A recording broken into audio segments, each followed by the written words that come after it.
What's up, everybody? This is the, oh man, see, I'm still the, what did I, pop culture phobe. I don't know. You guys gotta let me know about that. I think I might just put my name on it instead of I'm trying to like stay out of the spotlight, but then here I am in a camera and everything, so it's like, it's kind of like, what are you doing? I don't know. But, so anyway, so there was another assassination attempt on Trump's life. I mean, it wasn't nowhere near as close as the previous one, but it got pretty close. The guy, while Trump was golfing, which I remember thinking that too. I was like, man, he's gonna be on golf courses and stuff. Yeah, but anyway, but for those that don't know, the Secret Service saw him, like his muzzle was sticking out in some bushes. They shot at him. He dropped his stuff. He took off. He got into an SUV, went to another county, was eventually arrested by local. But it's like, dude, what the Secret Service is just asinine, man. They are just retarded. But so then I saw this posted on YouTube, the video, and I was like, and it said something like, here's a video of the guy before, watch it before, YouTube takes it down or whatever. And so I watched it or I started watching it, and then I was waiting to see it, him say his name. Anyway, you're gonna see the video. I'm gonna kind of react to it. I watched the first couple seconds, and then I thought maybe I would just watch it and do this for the, whatever. I don't know, because I'm stupid. But it is the guy, and that's it. So yeah, so here we go. So let's give it. Let's watch it. Here we go. Tell me who you are and why are you here? 56 from the U.S. From North Carolina originally, so I live in Hawaii now, so flew all the way from Hawaii here. So the question as far as why I'm here, to me, a lot of the other conflicts are gray, but this conflict is definitely black and white. This is about good versus evil. This is a storybook, any movie we've ever watched, this is definitely evil against good. I mean, we're battling a situation here where, the Ukrainians and the rest of the world are caring and kind and generous and unselfish and take care of one another. And it's just a matter of, we need to stand up for that. That is the most important thing in the world, is just to show. All right, this guy's not wrong, Most people are caring and kind and all that kind of stuff, but so everybody in the world is caring and kind except for Russia. And it's not as black and white like he thinks it is. So this is how delusional some people are from the news and all this perpetuating the Russia-Ukraine thing. I'm not saying Russia's, not, I mean, we've seen Russia's history, but it's like this guy here is already not even a minute into it, and it's just like you can see he's a little delusional. Let's see how crazy this gets. Human beings, that we're kind and we're caring and that we take care of one another and that the world is united so that we feed each other and make sure that we all move forward as one collective whole unit. Dude, the world will never be one whole collective unit. It just won't. It will. I mean, I guess maybe another 1,000 years from now, if everything is the way it is, there's no nuclear fallout and we don't have to go back and lose the internet and all, you know what I mean? Like there's like no apocalyptic kind of whatever. But if things continue, maybe 1,000 years, then yeah, this, this world where everybody kind of, I guess it's possible, but people are just naturally tribal, and you're going to have people that don't want to do anything, and you're going to have people that want to do something, and they just, not everybody agrees. I mean, look at what's going on right now. Nobody's going to agree. So this fantasy land that these people like this guy have, it won't happen. I don't think I'm not saying it's not possible, again, maybe like 1,000 years from now, but no. So, we feel the pain of one country's failure and their conflicts, and we enjoy the successes of other countries that are doing good, and we all work together. And for some reason, Russia does not grasp this concept that we're all one unit, and we have to get along and work together and be normal human beings. This is 2022. We have to work together. It seems asinine that we So it's 2 years have old. a leader in a country that does not understand the concept of being unselfish and being generous and being kind and just the basic moral values that are required by human beings these days. It blows my mind. And See, this is a kind of like a typical liberal. Like, they have a good heart and they want good things, but they just have no clue how to go about doing that.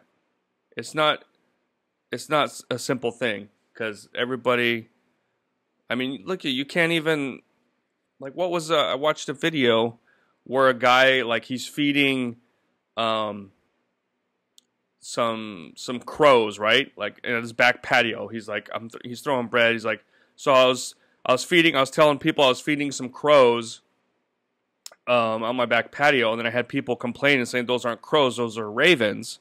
So then he starts recording, or he starts posting, oh look, I'm feeding my ravens, and then the people are like, well, those aren't ravens, those are crows. So then he's like, well, okay, I'm just feeding my chickens. Because you can never make everybody happy. It is impossible. You know, so it's this delusion to think that we can all live in, like, you know, a video game, Wreck-It Ralph, Lollipop Land, or whatever. I don't know. But what are you doing here in Ukraine? My initial goal was to come fight. I think, you know, everybody around the globe should be motivated to come here and support the Ukrainians and support the army, no matter what gender, age, anything. Everybody should be here supporting the army. But I'm 56, so initially they were like, well, so I have 56. no military experience. So they're like, you're not So now an he's ideal 58. candidate. So they said, not right this minute. So plan B was to come here to Kyiv and promote getting more people here. You know, we need thousands and thousands and thousands of people here fighting with the Ukrainians. We need, you know, we've got 190 countries around the world, and we need thousands from all of them. If the governments will not send their official military, then we civilians have to pick up the torch and make this thing happen. And we've gotten some wonderful people here, but it's a small fraction of the number that should be here. If we have 5,000, you know, to 10,000 people here fighting, you know, that is just a minuscule amount of the 5 billion people on the globe. You know, we need everyone here fighting. That's why I'm in Kyiv. So every project that I promote is about getting people here to support the Ukrainians. We were at a critical juncture in this war where we are sitting on the fence as far as whether good or evil is going to win. You know, right now we're looking at a situation where the world is waning and it's thinking that this is important or not. And we're at a point where, you know, all right, are we going to stand for humanity, for human rights, for everything that is good with the world? Or are we just going to ignore it? You know, if everybody is complacent and doesn't join this fight, then guess who's going to win? It might take 10 years, but we're going to lose this battle if everyone around the globe does not stop what they're doing, get off the couch, and come to Ukraine and defend the human rights of everyone around the globe. This is the most important thing going on in the world today. So sitting around and letting life go on as normal and complaining about gas. I'm kind of curious to see what his attitude about, like, what he's talking about right now, how that was during, like, 9/11. Now, granted, for those that listen or follow to me, know that, you know, I don't think 9/11 happened quite like it is portrayed it happened. You know, I don't think the government created the whole thing. I always say that I think the government kind of allowed it to happen to an extent or something. But anyway, regardless, you know, America came together, whether it was on false pretenses or not. But, you know, and I'm just kind of I'm kind of curious to see. So he was in his 30s at that time, right? No, I guess probably early 40s. How old is he? Anyway, you know, did he have this same kind of gung-ho attitude then? Or, you know, I don't know, it's just, I don't know. And then plus it's like, you know, you can support other countries, but look at the state America's in. Look at our homeless and everything that's going on. It's like, you know, once our country is good to go, then it's like we can start helping other countries, you know? That's how it works. You can't lend money you don't have. You can't offer services that you don't have. You know what I mean? It's retarded. Prices and complaining about, you know, your luxury life in whatever country you live in is unacceptable. As human beings, we must support each other. We cannot turn our backs on anyone around the world and expect the problem to go away. So I've been dealing with Russia for my entire life.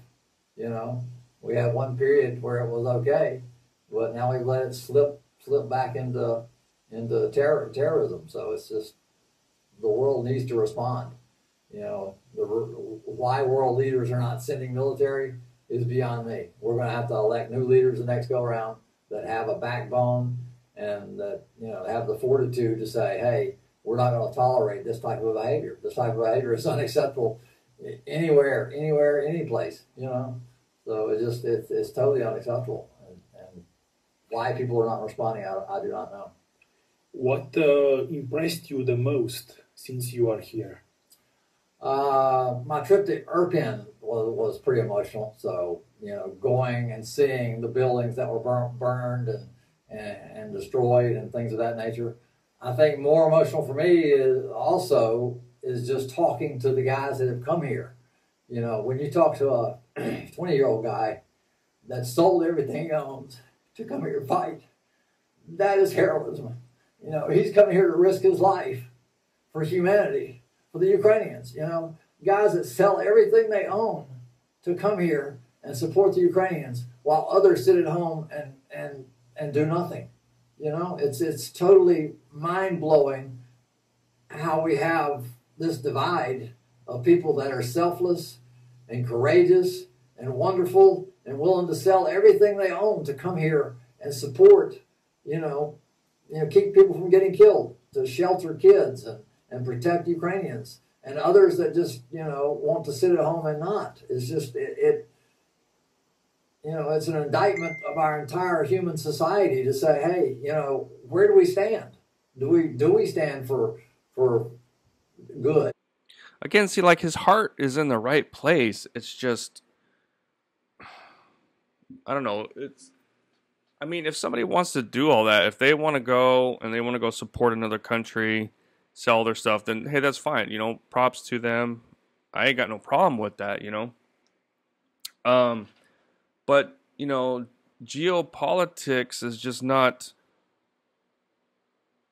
is for politics. So it's like, if you want to make change for other countries and you're just a layman, the only thing you can do is vote. Or, I mean, if you have a lot of money, you can send money if you want to or whatever. But that's the thing is like, most likely this guy, you know, since he tried to, you know, shoot Trump, he voted for Biden. And when did Russia invade Ukraine? As soon as Biden became president. You know what I mean? It's like, look at everything that's going on. Now, I'm not saying, I don't think it's as nasty as they make it out to be. Yeah, I think, you know, Russia invaded, but they had their reasons, you know, the whole, I don't know, I actually don't get myself involved in the Russia too much, but the whatchamacallit, you know, they're trying to stop, they're having I can't think of the group, the organization, what are they called? You know, Russia just wants to be left alone. Well, you know, sort of. But they felt like people were impeding on their way of life. So, you know, because they were trying to, who was see, this is why I'm not like a political debater or anything, because I can't ever remember words and crap. But you know, they were trying to get Ukraine as like a stronghold, I guess, or you know, they were trying as an advantage point for Russia. It's almost like if Russia was like looking to take Alaska from us, or there was plans, or no, Alaska's not a good, because it is ours, but see, because Ukraine used to be Russia. See, it's a whole crazy thing. But anyway, so it's just you gotta see like who's doing. I don't know. It's just, dude, if you want to stop this kind of crap, you got to vote for the right person that can actually make something happen. And right now, that's Trump. And then now he's trying to kill Trump because he wants to end the war. But then he's talking about see, they want this war to happen, but it's because they think it's a money laundering scheme. It really is. That's what it boils down to. People are getting rich. I mean, people always get rich off a war, but people are getting rich off the Ukraine war. All that money that we've sent to Ukraine gets laundered. Some of it, yeah, Ukraine gets. Some of it gets laundered, and it comes right back to the pockets of the politicians. And they just sit there and be like, oh my God, look what's going on. And then you got people like this guy who believe everything that the media tells them and made this decision, and now he's going for it. I mean, the guy's got some, what do you call it?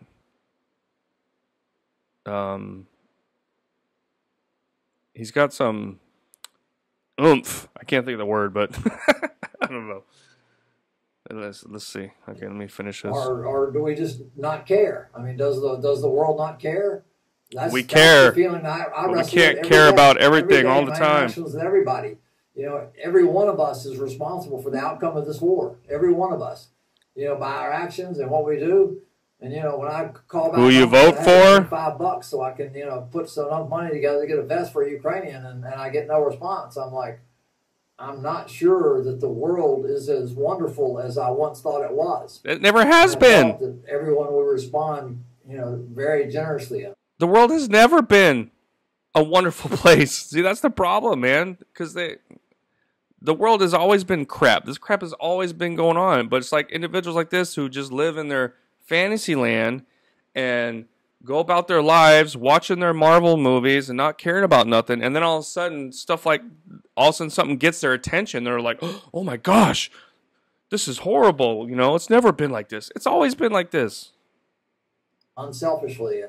And you don't have to come. But, if I ask for $5 to buy a vest to save a Ukrainian life, it seems like that would be a no-brainer. But I increasingly get more disappointed in humanity. And I'm beginning to question whether or not we're going to end up on the right side of this equation. So you are working with the International Legion. Yes. And you are trying to convince people to help, to donate, and to join. Yeah. My final question is, what would you say to the people in order to convince them to join the International Legion, or to donate for it, or to be involved in the humanitarian aid to Ukraine? Right. It's just extremely important, the whole thing. As far as joining the military, yes, if you have some military experience or know people with military experience, encouraging them to come and fight. We have units all over the place. So, there were some leadership issues initially, but we've got so many units available to us: Georgian, Crimean, Ukrainian, Territorial Defense, Foreign Legion. We have, so many paramilitary groups. I put a 74-year-old Japanese guy in a unit. So, we have girls in units. So we have two girls that are in the unit up the street. So any gender, any age, any skill level to no skill. Any age. I mean, look, dude, see, and this guy's in charge of stuff. Okay, I think that's enough watching this. There's like another minute or so of it, but that's enough. I'm gonna have like a long video. All right, so that's a video that was available. It probably won't be available for long. It was posted 2 years ago. This guy's been pretty. I mean, you know, he's a resilient kind of guy. He has a good heart, I think, but his brain is just all kinds of messed up, and he just, I don't know. But that's kind of this guy is the typical left wing individual. Just something's wrong with their brain. No. You know, they have compassion, but they don't have any reasoning. You know, they can't look at the whole picture. And so this is the guy that is in custody right now. I saw this video and I watched like the first 10 seconds of it, and I was like, is this what's, you know? So then I did some research trying to find the guy's name and all that, because they released his name but not the picture. But then there's some people that were there when the guy was arrested, that took videos and stuff and showed the guy like he's lifting his shirt, showing he has no weapons and stuff like that. Gosh, my teeth look yellow. Too much coffee. Anyway. So it appears that this is the guy. He doesn't say his name in the video, which is kind of a bummer. But anyway, that's it. Yeah, so that's all. I don't know. I just kind of want to talk about that and share that, because I'm sure you're not going to see it on any kind of mainstream anything until they have a good story to you know. Oh, look, he loves Trump, you know, and whatever. That's it. Let me know what you think. I'll see you guys later. God bless. All right, bye. Hey, do me a favor, and however you're either listening or watching this, please give it a like or subscribe or follow or whatever. And then, you know, do me another favor and give me a little comment. Let me know what you think. Or, you know, just a thumbs up, I guess. Whatever. It all helps. I appreciate it. And have a good one.